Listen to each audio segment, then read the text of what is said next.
Hey guys, this is Thomas from freewaysocial.com, and in this video I'll show you how to group video chat on Instagram. Did you know that you can create a group chat on Instagram and make a conference call with all of them?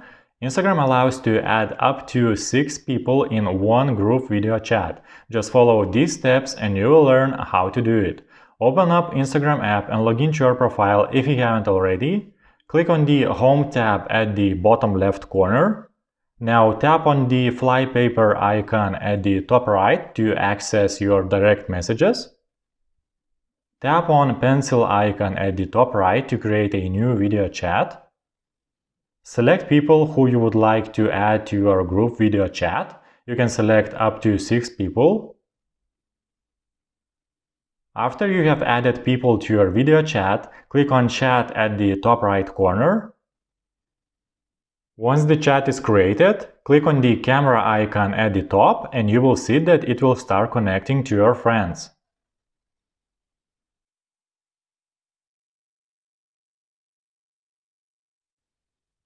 I will just end this video chat now. That's how you create a group video chat. I hope this guide was helpful and you were able to group video chat on Instagram. Don't forget to like this video and visit us at freewaysocial.com.